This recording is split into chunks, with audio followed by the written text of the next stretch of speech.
Sometimes in life you just can't have too many Dellasauruses. The wacky world of MultimediaJay. 2 Dellasauruses? Well, yeah. Maybe I should seek professional help, or no, stop. Just hear me out on this. So as you know, a couple of years ago I picked up the Dellasaurus, a Sandy Bridge i7 system, Optiplex 990, the tower version of the Sandy Bridges that I saw the 9-to-5ers using and basically running into the ground. So I know a lot of these old Optiplexes have this thing for just going and going and going, long past the end of policies about PC life cycles and stuff that you'll see companies do. And so, as some of you have commented, and as I've kind of thought about it, I've been torn in 2 different directions with the whole Dellasaurus thing. So, the Dellasaurus is a Sandy Bridge i7, and it represents basically taking crappy hardware and seeing how far we can keep it, how far we can push it, how long we can keep old hardware relevant. And in this case, the Sandy Bridge was the oldest processor that I wanted to do this with. But as I've had this machine over the years, and as some of you have commented, I've kind of been holding it back, so to speak, because what the Dellasaurus also represents, since it's supposed to be crappy hardware being pushed to its limit, the Dellasaurus also represents what a retail conversion can do. So, the proper graphics card to have in the Dellasaurus is something not all that great. In other words, whatever the best card is that you can run with no additional power. So I want to keep this as bone stock as possible, as long as possible, and even then, just to illustrate what a retail conversion can do, that's about as Dellasaurus-y as it gets. However, some of you have wanted me to back off on some of that and upgrade the power supply and upgrade the graphics card, and that is where this machine comes in. We're looking at an Optiplex 9010 here, another retired corporate machine, and this time the refurbisher is Stallion Technology, based out of Maryland, I believe, and they're working with the Amazon Renewed program, so this is my second foray into something being sold via Amazon Renewed. Well, I'm not so sure how successful refurbishers are going to be in making stuff look and work like new when the computers are this darn old. So, yes, another retired corporate tower, but this time an Optiplex 9010, from the Windows 7 era, of course, but whoa, have I caved? Am I finally making an incredible i5 Dell like Greenham Gaming? No. This probably was originally yet another corporate i5 machine, but this has actually been upgraded to the Core i7 3770. We're playing with Ivy Bridge now.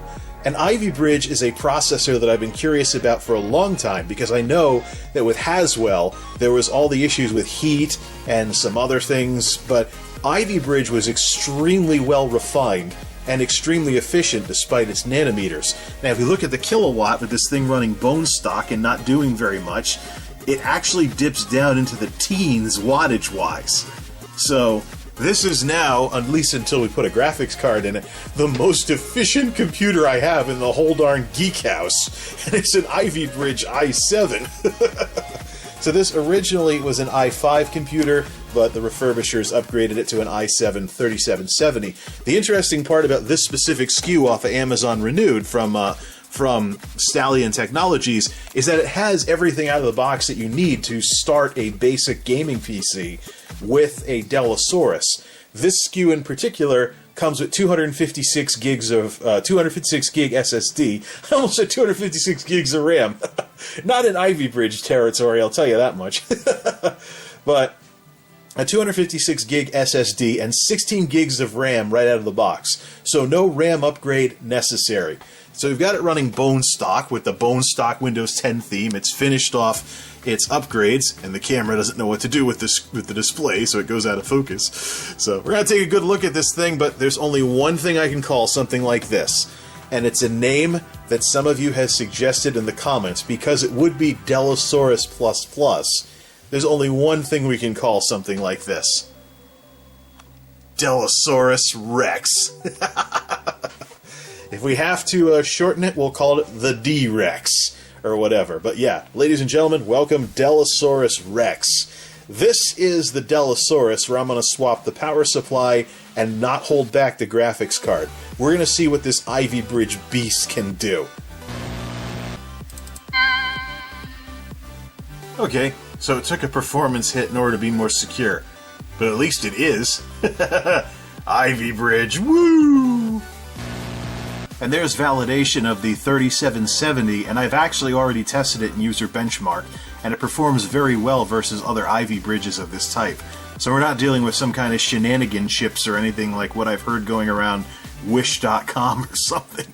So we just don't have all the RAM available because we're still on integrated graphics here. But let's take a look at what we have to play with. I just can't get over sub 20 watts from a desktop.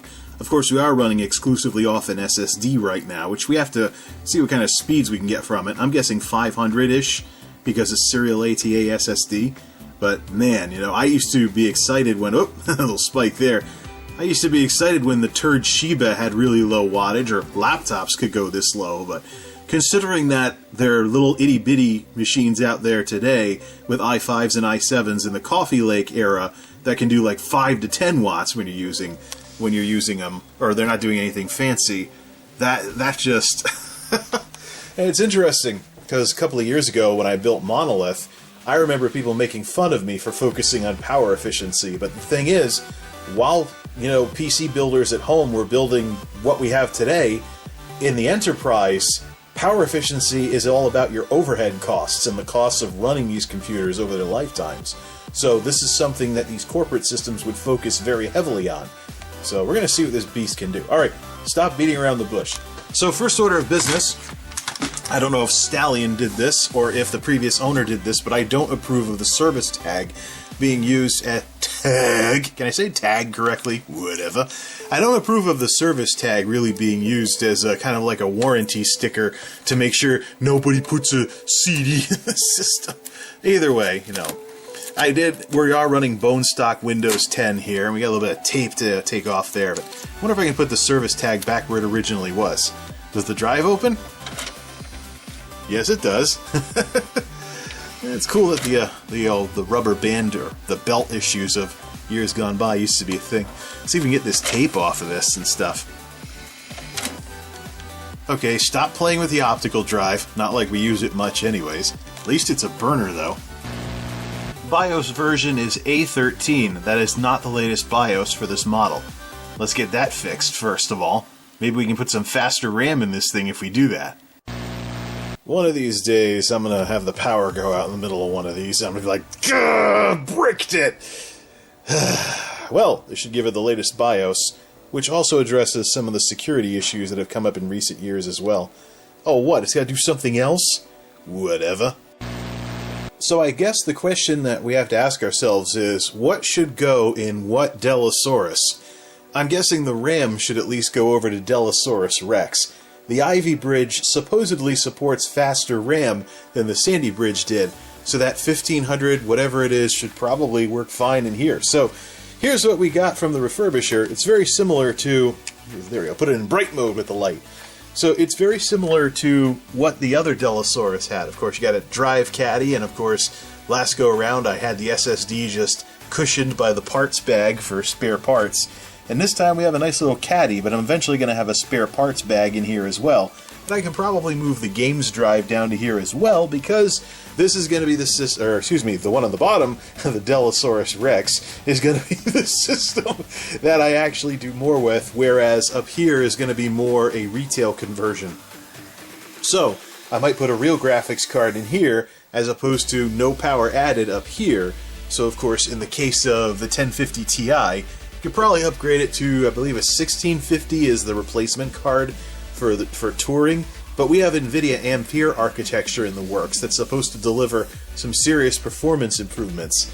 So also yet another 80 plus gold rated power supply, which makes me wonder if I should consider swapping out the power supply for another 80 plus gold, or is it 80 plus gold in the olden days and today's lesser whatever power supplies will actually do better, of course. but it's cool that this system actually came with an 80 plus gold power supply. So whenever this is out, it's basically going to be the backup power supply for the original Dellasaurus as we run these power supplies into the ground. So 16 gigs of RAM. I'm curious what speed though. I'm guessing that might be 1333 lurking down there, and we should actually swap in the gaming RAM from the other system. Hey, yeah, we got a lot of swapping back and forth to do before Dellasaurus Rex is where it needs to be. Although at least the fan in the back still has its cap, as opposed to... This system seems to be louder than the other one, though. So I don't know if we might have to oil some fan bearings or something along those lines. Overall, though, it's in pretty decent shape. We just got to add a graphics card and take off these 2 free blanks that the refurbishers gave us here. Alright, let's see what we have for RAM. Bingo. 10,600 versus 12,800. So folks are saying, oh wait, that DDR3 1600 is overkill for the Sandy Bridge. Well, we can put it in the Ivy Bridge system instead, because Ivy Bridge will support that speed. That's one of the hidden gotchas of buying these systems. Oh, here's a Crucial Stick. Does it say what it is? Oh yeah, 1333. Ah, 1333. Woohoo!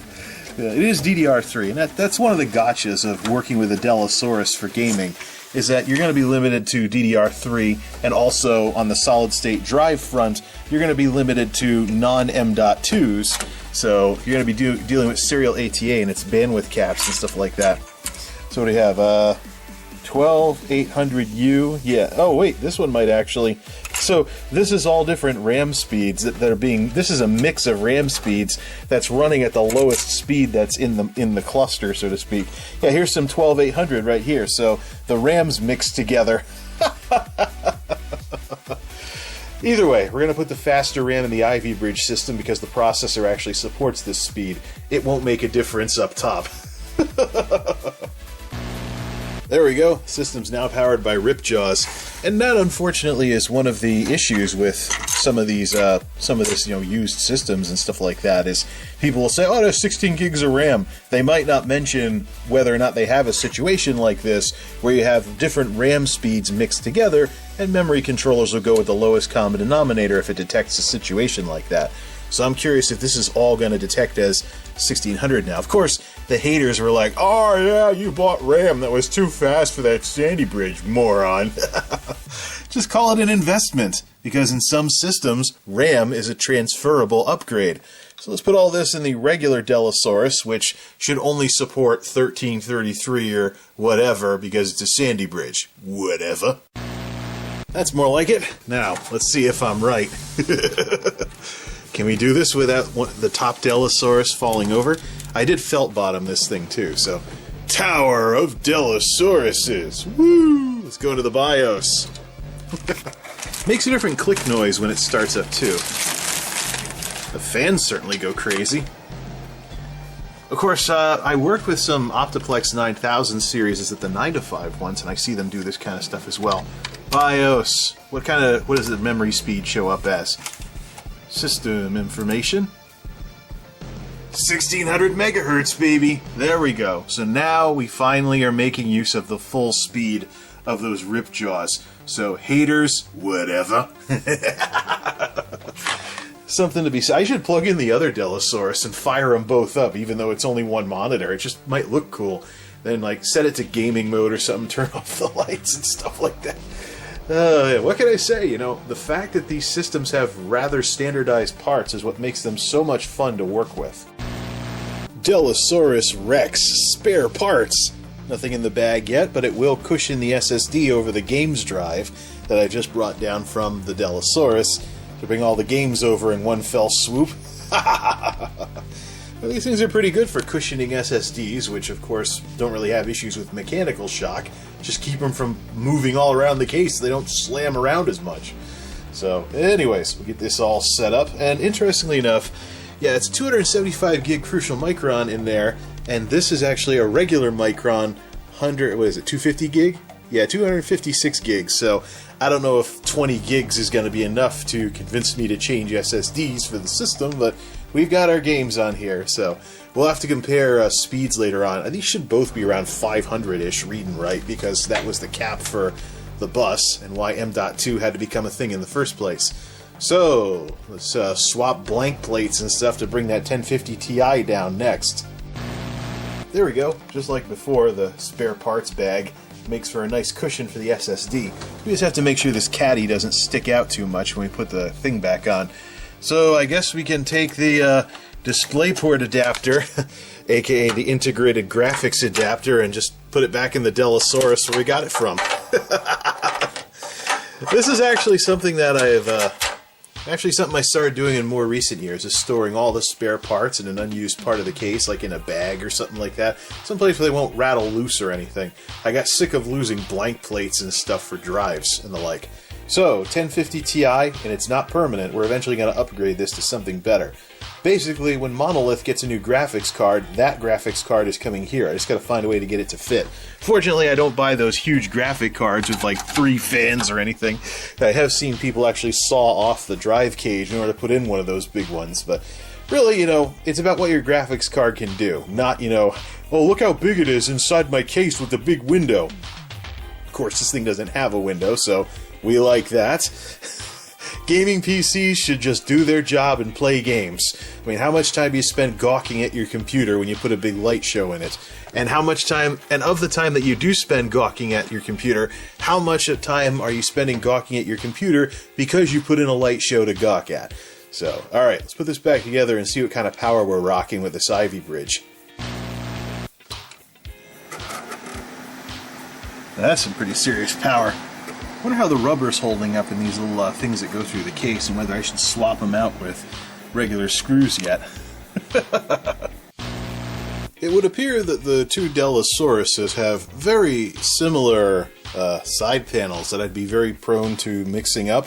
So let's just line up the scratches. Okay, the graphics card is now 100% up and running, and we are floating in the mid-20s when nothing exciting is going on. Similar numbers to the Dellasaurus. But that, of course, is because graphics cards will add a little bit of wattage overhead. So will mechanical drives and the like. Matter of fact, with just an SSD, what is the regular Dellasaurus doing now? 19 watts. That's integrated graphics on the Dellasaurus. Now we're being held back by it being Sandy Bridge instead of Ivy Bridge. But that really kind of gets one thinking as to what kind of world we're going to be living in when systems on a chip have enough graphics to make graphics cards not really necessary for certain levels of gaming. Like 1080p, maxing everything out with a system on a chip or an APU, and not needing the extra wattage of a graphics card. That might be interesting whenever that happens.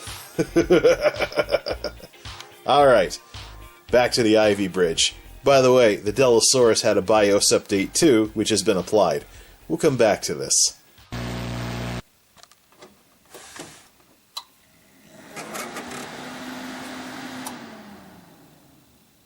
I think it's ready to go. Alright, so while everything's still bone stock Windows 10, let's at least get a first user benchmark out of the way and see what we get with this Ivy Bridge and the 1050 Ti to start. We'll see how it goes. And here we go, testing it even further. Where's the graphics stuff? There we go. Then, of course, this should work because we have the GeForce in here now. We gotta turn off Windows Game Bar. We don't need Windows Game Bar getting in the way of anything. There's the thing where the ball goes through the thumbtacks or whatever those are supposed to be. Little dot effects here. And the spinning around glass ball thing. And here come the sustained write tests, which are usually not all that interesting. It just counts down. I don't even know what this is. I mean, the disk tests were earlier, so is it really just going to count down all the way to... So anyways, as the results come up on the screen, so what we're going to do from here on out is continue comparing what's in this machine to the Dellasaurus. Probably replace the blank plate, because the blank plate on the Dellasaurus doesn't have a piece of tape stuck to it. Or I could get the hairdryer and put it on low and make the glue come undone and take everything off that way. So otherwise the rest of it is specific to it being Ivy Bridge. So let's see what we have here. Sailboat, Destroyer, Speedboat. PC is performing as expected, etc., etc. And CPU suitability for gaming is pretty decent. The graphics is a yellow light because, of course, of the 1050 Ti. Even for graphics cards that don't require extra power, it's no longer the most current memory and OS versions. Let's see what we have here. Oh, performing below expectations. Wonder if power save mode is going on it or something. There's a 3770, 1050, as expected. Micron 1100, and then the Seagate Barracuda. The Ripjaws. At least it's not complaining about XMP profiles, not realizing, of course, that this is an old Optiplex. So, we could add these in, but what I think I'm going to do is just toss these results out, and we will, once this goes public, then we'll actually run something for user benchmark to not spoil everything by having a new computer show up on the MultimediaJay profile page on here. And folks will be like, oh, he got a new toy. Let's see what video he finally shows us the new toy and stuff. So, at least we got back to Navy ships on the processor. So, not a bad pickup if I do say so myself in terms of computers. It just has the wrong processor sticker on it. I'm sure we can fix that. Okay, well, we got a benchmark out of this thing. So now begins the long off-screen process of getting all the custom stuff up and running, getting the games up and running, getting MSI Afterburner up and running, and we'll take care of all that stuff to get everything going and get everything ready for what's next. So, 2 Dellasauruses. Who would have thought that this would ever happen? But they do represent 2 different visions for what you can do with this whole Dellasaurus idea. The Dellasaurus will always have the handicap. It will be the retail conversion that is running off of no power added graphics cards as bone stock as possible, because it wouldn't be a Dellasaurus without having the biggest hardware handicap out of all the computers. And this will eventually become a respectable secondary system with a real graphics card, so to speak, and a power supply upgrade. So you could say Dellasaurus Lite, but don't forget what Rex stands for in Latin. The king, the ruler, and this Dellasaurus will lord over this one because, of course, this will have the more powerful hardware, and it already has the more powerful processor. Till next time, this is MultimediaJay, signing off. Thanks for stopping by. Why did I almost say signing out? That's not the library. I'm not getting some books or anything. MultimediaJay out.